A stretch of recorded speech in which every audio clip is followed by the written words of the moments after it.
chawi, pepo za manuizi, zote tunazilahani kwa damu ya mwana kondoo. Tunaomba na kuamini. Amen. Amen.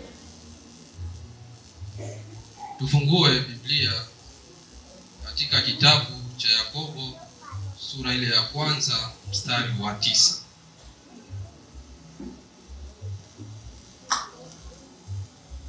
Ndio, tunasoma Yakobo sura ya kwanza mstari wa 9. Biblia inasema, lakini ndugu asiye na cheo na afurahi kwa kuwa ametukuzwa. Amen. Haleluya. Amen. Maandiko yanasema kwamba ndugu asiye na cheo na afurahi kwa sababu ametukuzwa. Sababu ya Yakobo kuambia hawa ndugu zake ilikuwa kwa sababu gani? Hii hapa aliwaambia ndugu zake wa makabila 12 walikuwa wanaishi nje ya Palestina kukimbia mateso ya Wakristo. Akataka kuasa kwamba kwa sababu kulikuwa baadhi ya wamaskini walikuwa wanaondea wivu matajiri. Akataka kuambia kwamba halisi ya mtu haiko kwa sababu ya kitu alichonacho, bali Mungu ameweka hata na wenyewe nafasi ya juu. Mtu anaweza akawa ni tajiri na kama yumo katika mkononi mwa Mungu, yeye hana nafasi ya juu. Kisha akataka kuambia kwamba yani tajiri na maskini wote wako sawa kama wakimcha Mungu na kumtii. Bwana Yesu asifiwe. Somo letu la leo tutajifunza kuhusu cheo. Somo la leo tutajifunza kuhusu cheo. Sasa tunaomba tufahamu cheo ni nini. Cheo ni daraja la mtu katika kazi.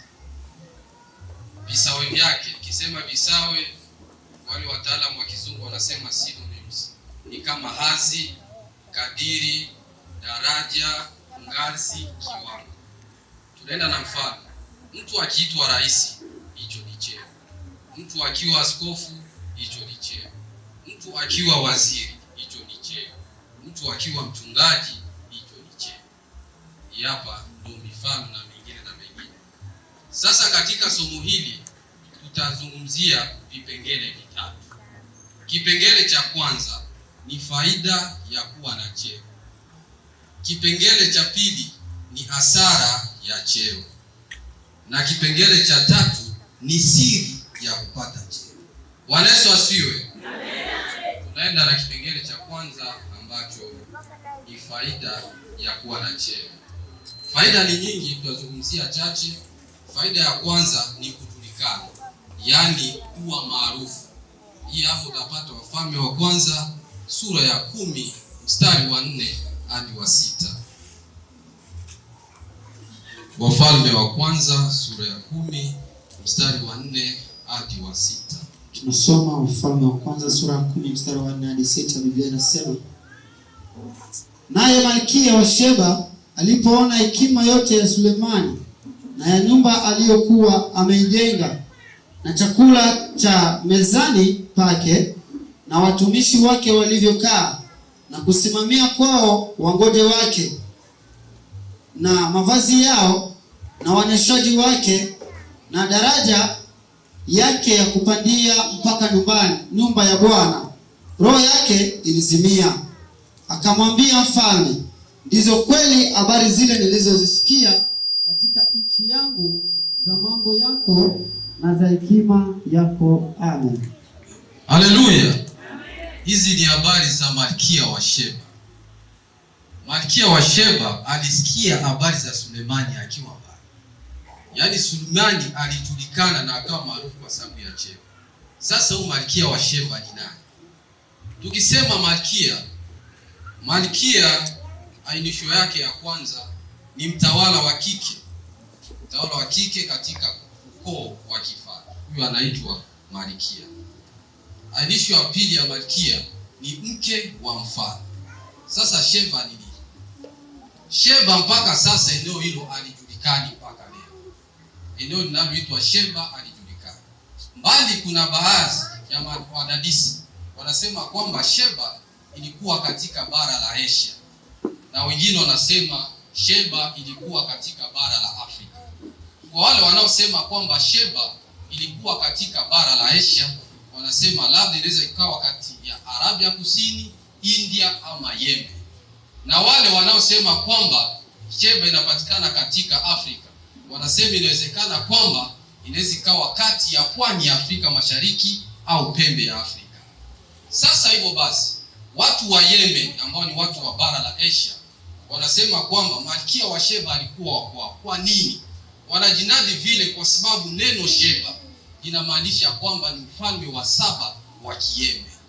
Sasa watu wa Ethiopia nao wanadai kwamba Malkia wa Sheba alikuwa wa kwao. Kwa nini? Kwa sababu kasri lake linapatikana katika mji wa Aksum. Nikisema kasri ni jumba la kifalme au ni jumba la kifahari.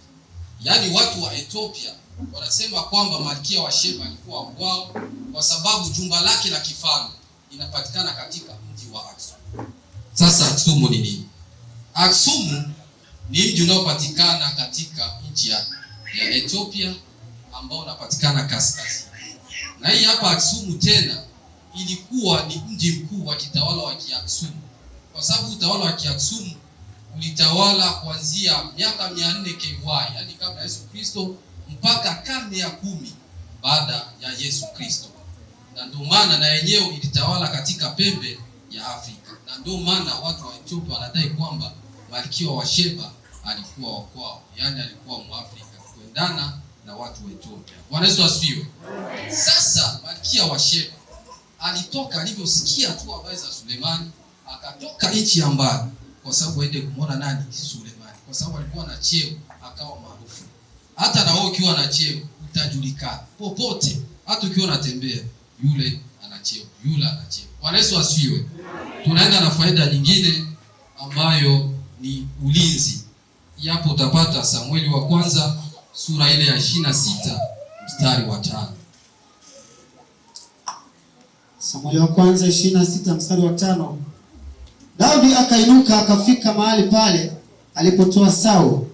Daudi akapangalia mahali alipolala Sauli na Abneri mwana wa Neri, jemadari wa jeshi lake.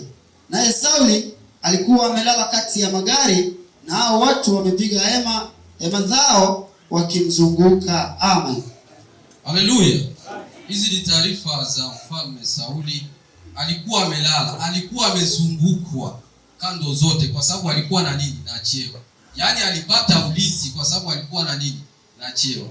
Hata na wewe ukiwa na cheo lazima utalindwa. Utakuwa na watu wanakulinda katika kazi zote. Bwana Yesu asifiwe. Tunaenda na faida nyingine ni kuwa na marafiki wengi. Yaani utapendwa. Hii hapa ni Wafalme wa kwanza sura ile ya 5 mstari wa 1.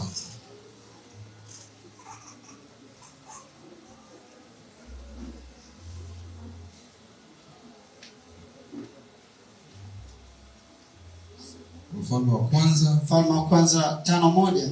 Ndipo Hiramu mfalme wa Tiro akawatuma watumishi wake kwa Sulemani, kwani alikuwa amesikia ya kwamba wamemtia mafuta awe mfalme mahali pa baba yake, kwa maana Hiramu alikuwa akimpenda Daudi siku zote. Amen.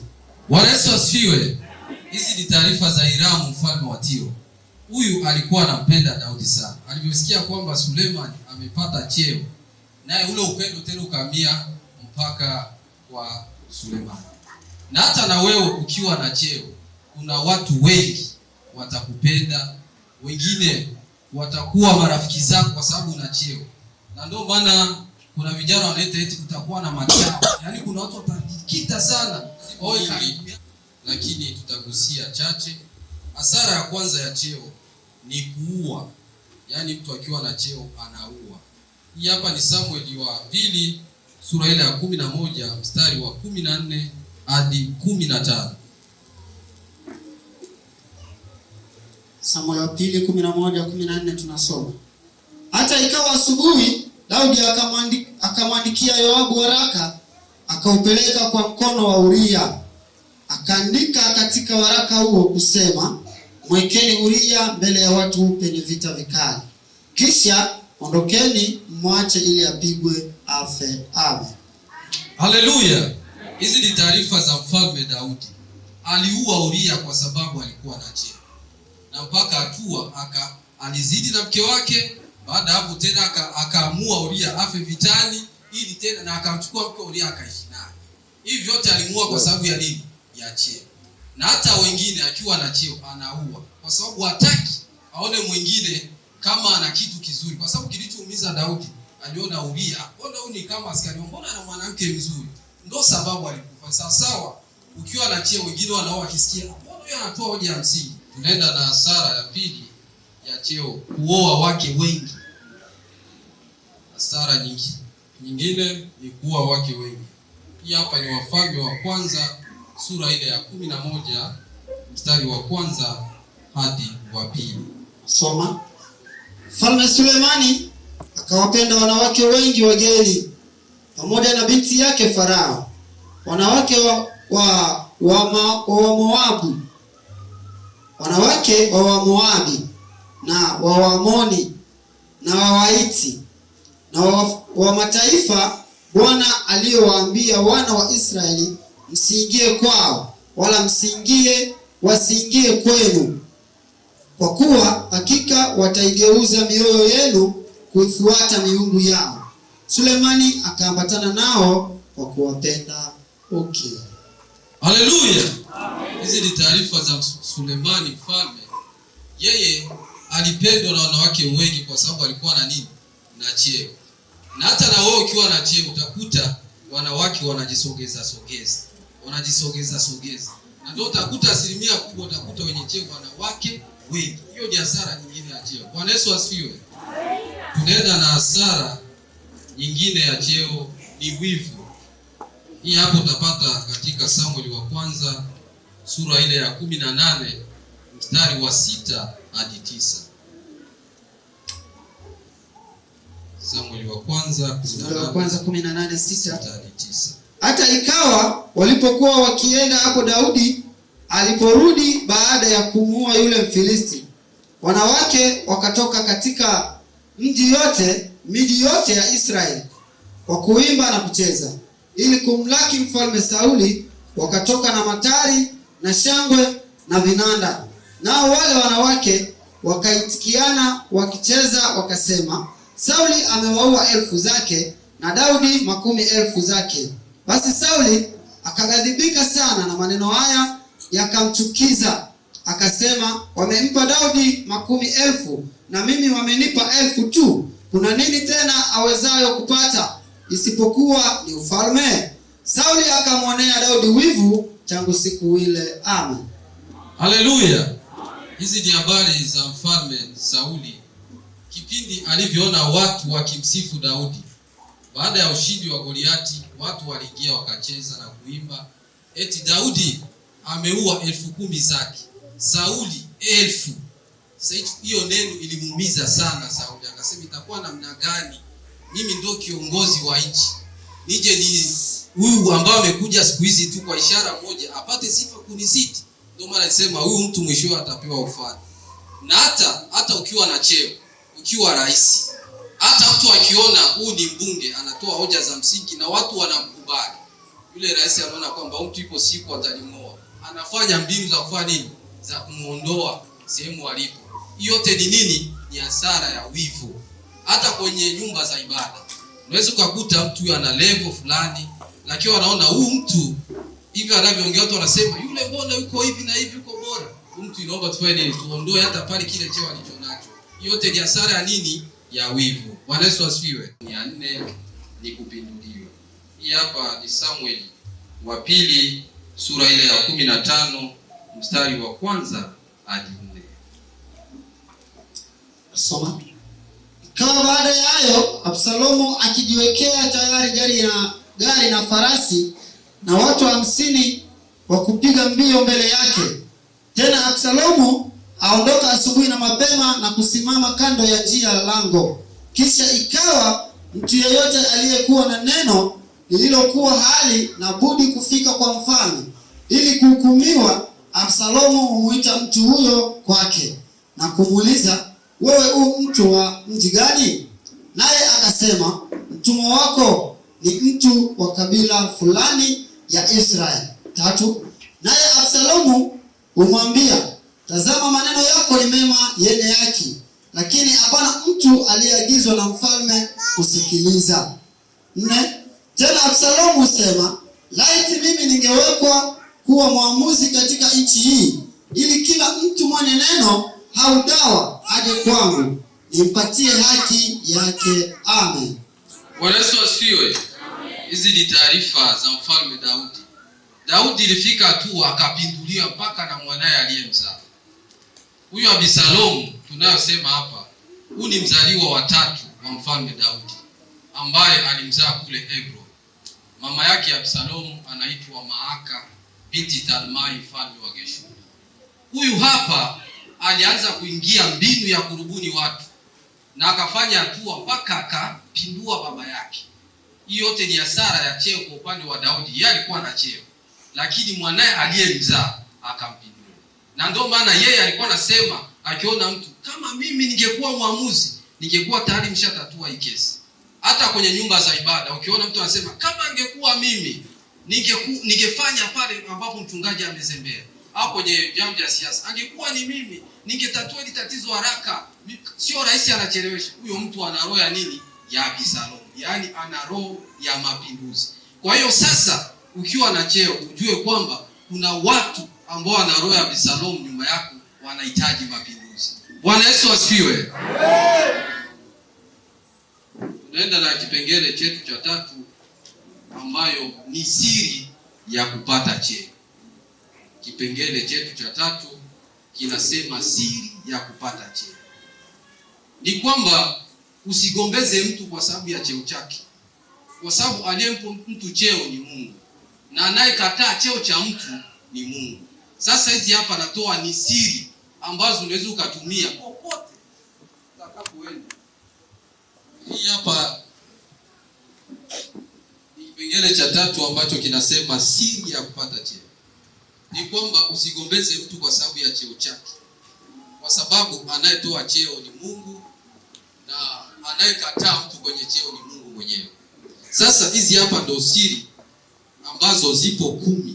Ukibahatika kuwa hata na siri 1 au siri 2 au kawa na zote au kawa na 3 katika siri hii, popote utakapoenda utapata cheo, na wala hutatumia nguvu.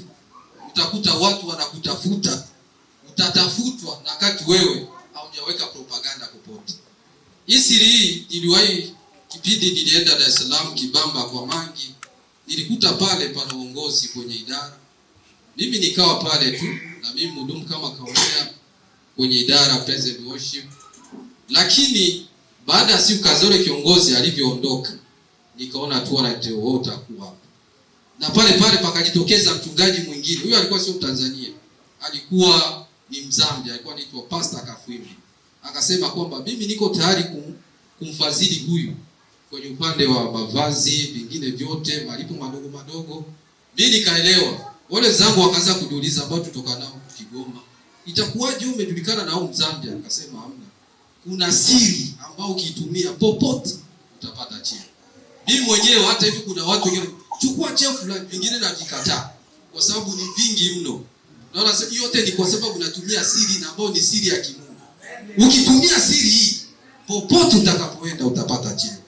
Hata ikiwa kwenye ubunge, kama chama cha siasa kinataka kuteua, ukiwa na siri kati ya hizi, lazima utateuliwa kupeperusha bendera ya kugombea nini? Ubunge. Na pengine utateuliwa hadi kuwa waziri na mwishowe utakuwa rais wa nchi, ukiwa basi na siri hizi za kimungu. Na siri hizi tutazipata katika Danieli 1:4. Hapa ndo kuna siri 10. Ukiwa na moja kati ya hizi, au ukiwa na zote, au ukiwa na 3 au 2, popote utakapoenda hautaweka marumbano kugombania cheo. Utakuwa tu umetulia, watu wanachukua nafasi fulani, chukua nafasi fulani. Kwa hiyo usigombeze mtu kwa sababu ya cheo chake, subiri Mungu mwenyewe, na ukiwa na siri hizi utatafutwa. Hata kwenye biashara utaanza na mtaji mdogo, baadaye utakuta wateja wanazidi kufurika ukiwa na siri hii. Bwana Yesu asifiwe. Soma Danieli 1:4. Hapa ndio kuna siri 10 za kupata cheo. Nasoma Danieli 1:4. Vijana wasio na mawaa, wazuri wa uso, wajuzi wa hekima, werevu kwa sababu ya maarifa yao, wenye kufahamu elimu, watakaoweza kusimama katika jumba la mfalme. Tena walimwambia awafundishe elimu ya Wakaldayo na lugha yao. Amen. Amen. Bwana Yesu asifiwe. Ndugu, ushuke tu taratibu moja moja, afu ndio tunaongelea swala moja moja. Tunasoma Danieli 1:4. Vijana wasio na mawaa. Bwana Yesu asifiwe. Amen. Hii ni siri moja wapo ya kupata cheo. Yaani cheo kinahitaji mtu asiye na mawaa. Mtu asiye na mawaa ni mtu gani? Yaani mawaa ndio kasoro. Tukisema kasoro ni dosari yoyote inayofanya kitu fulani kupoteza sifa yake iliyo nayo nzuri. Hiyo ndio inaitwa mawaa.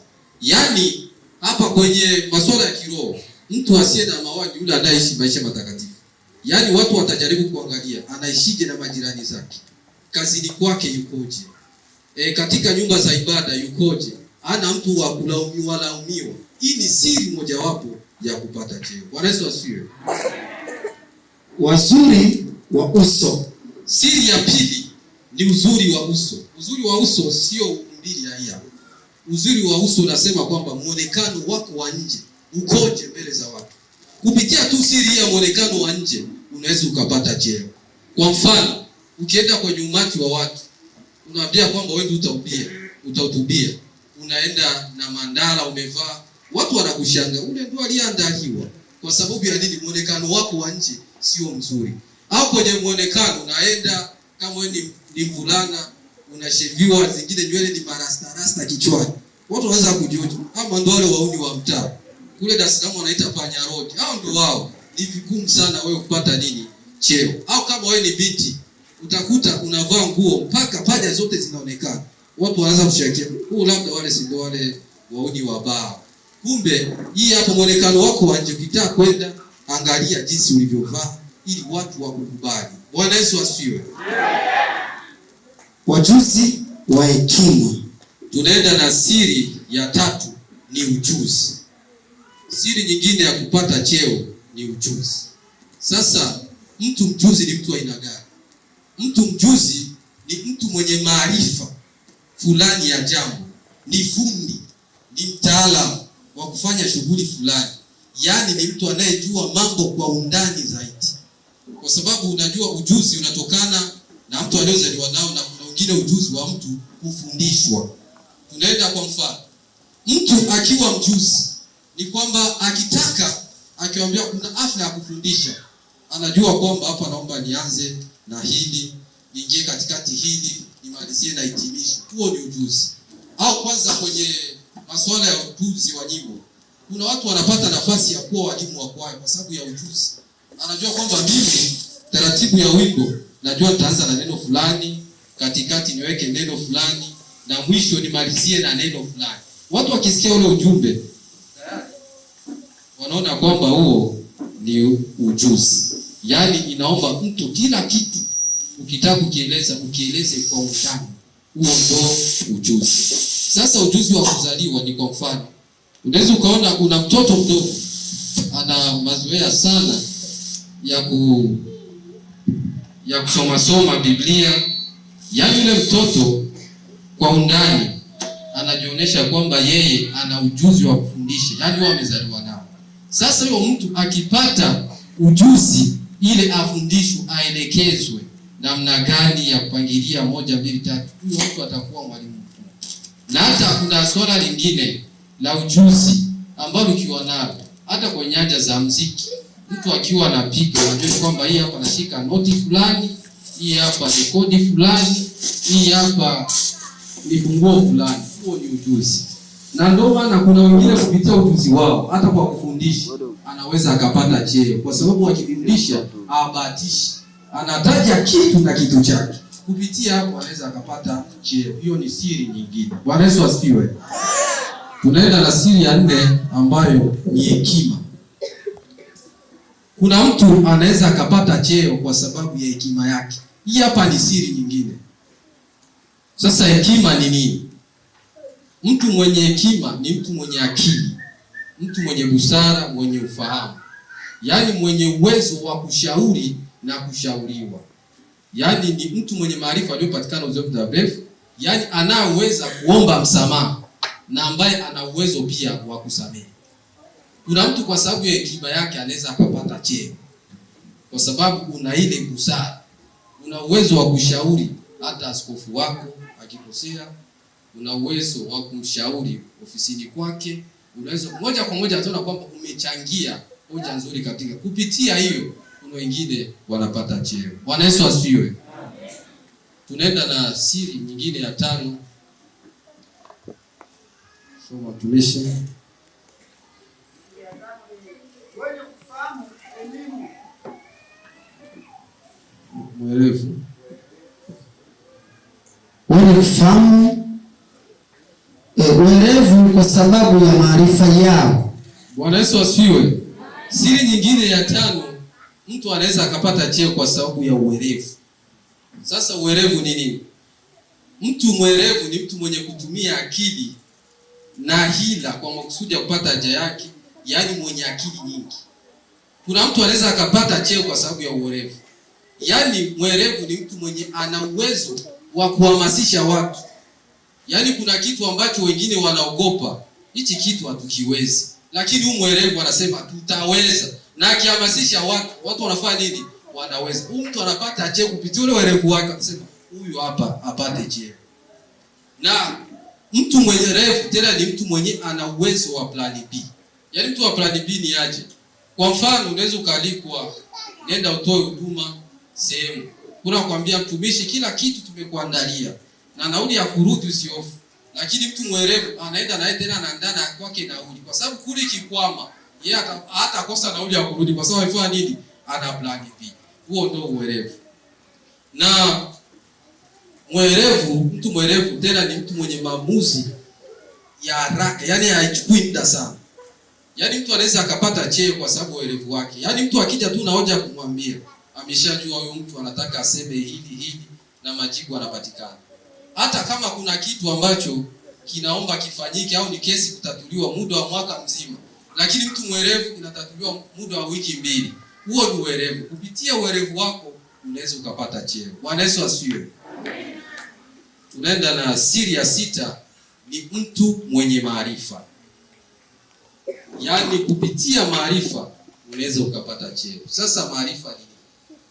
Maarifa ni njia inayotumiwa kujitoa katika shida ama kuweza kupata kitu. Hiyo ndio inaitwa maarifa. Yaani njia ambayo unaweza ukatumia kujitoa kwenye shida au kupata kitu. Hiyo ndio maarifa. Tutaenda kwanza hata kwenye mfano wa familia. Kuna mara mtoto anaumwa.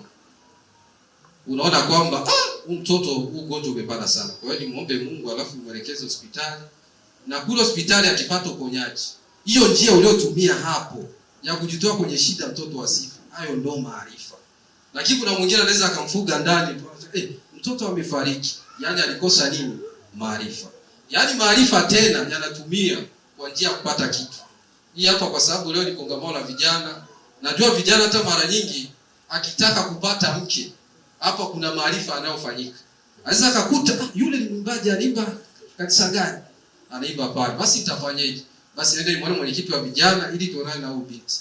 Wakionana naye anamwambia twende nyumbani, kwenda nyumbani wanaongea. Baada ya hapo mali inatolewa, anakuwa mke wake, ndio inafanyika. Hiyo ambayo imefanyika hapo ni nini? Ni maarifa. Yaani ametumia njia ya kupata mke. Bwana Yesu asifiwe. Kupitia maarifa unaweza ukapata cheo. Kuna siri nyingine ya 7, mtu mwenye elimu. Siri ya 7, mtu mwenye elimu. Soma mtumishi.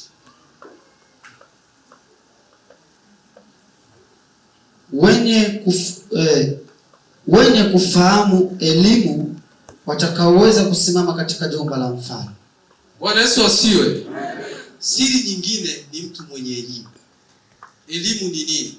Yaani mtu mwenye elimu ni mtu aliyepata mafunzo shuleni au chuoni. Kupitia tu elimu yako unaweza ukapata cheo. Kwa mfano, unaajiriwa na taasisi, tunatafuta mhasibu. Na kama wewe umesomea uhasibu, moja kwa moja utaajiriwa pale. Haitatumia nguvu, watu watakutafuta. Yule ana level fulani ya elimu. Unaingia pale. Hata kwa wale waliobahatika wakaenda kusomea hata masuala ya dini, teolojia na vingine, kuna watu wanatafuta kwenye vyuo na kutuma barua.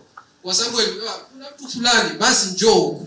Kwa sababu ya nini? Ya elimu. Yaani ukiwa na elimu Hii ni siri nyingine, kupitia tu elimu unaweza ukapata cheo. Bwana Yesu asifiwe.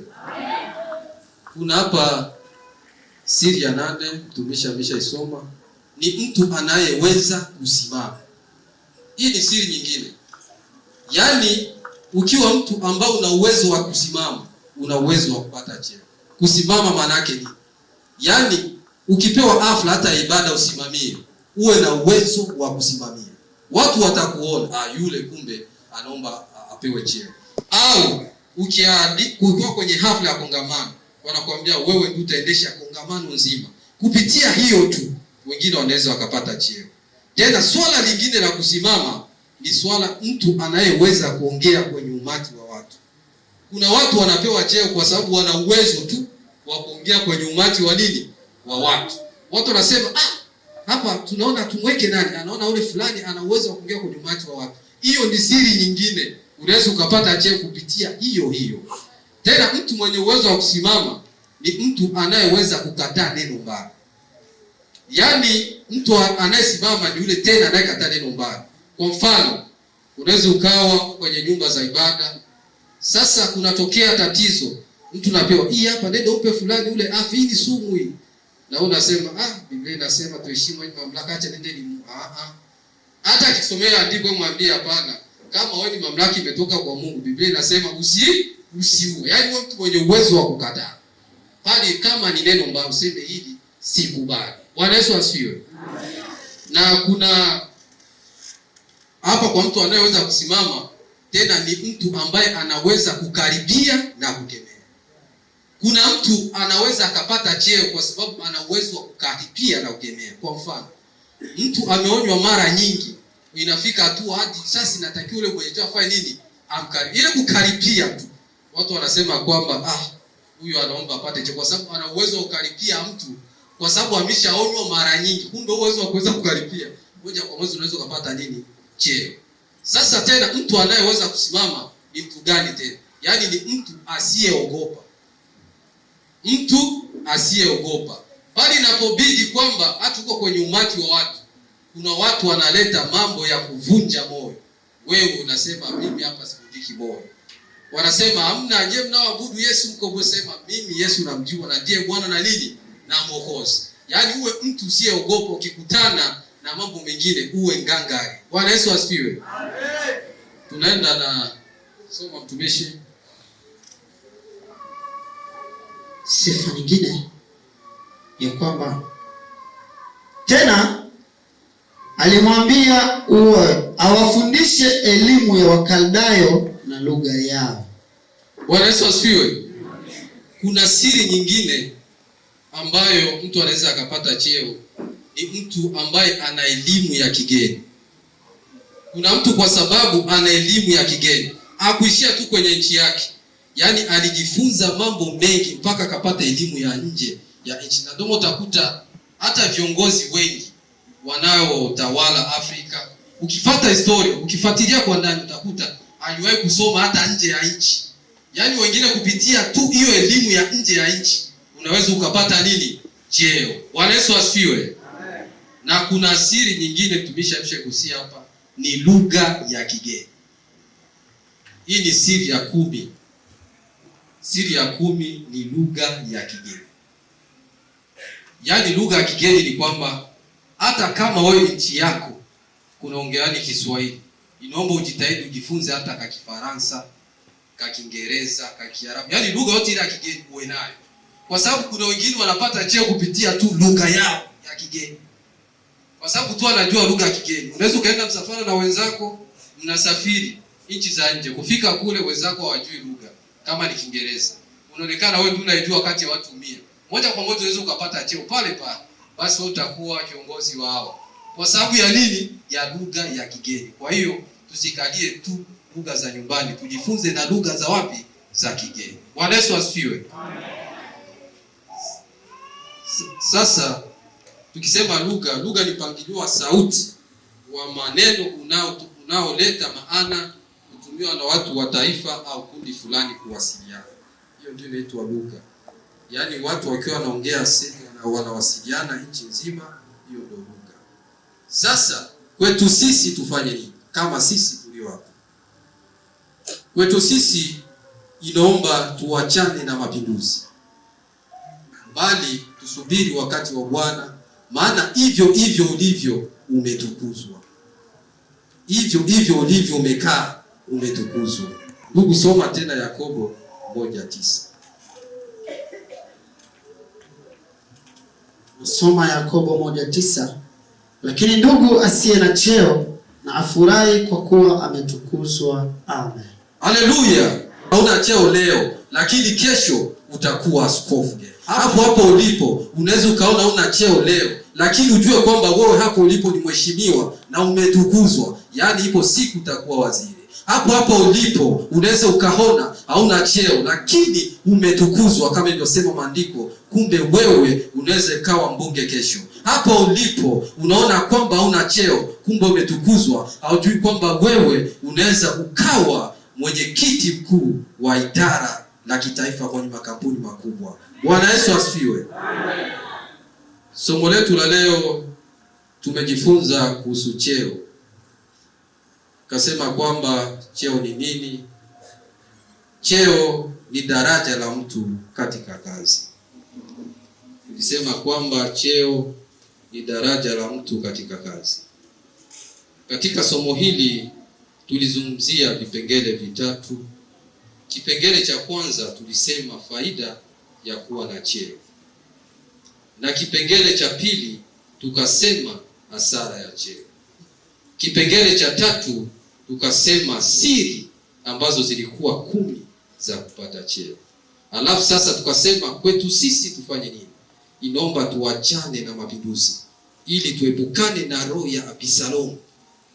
Bali tusubiri wakati wa Bwana, maana hivyo ulivyo tayari hata hauna cheo kwa sasa, ujue umetukuzwa, kwa maana wewe cheo chako ni kesho.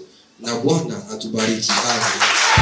Tunasema asante kwa sababu Baba umetua mzigo, na yote ni kwa utukufu wako na limepokelewa kwa furaha. Chini ya ufuli wa Roho Mtakatifu tunaomba na kuamini.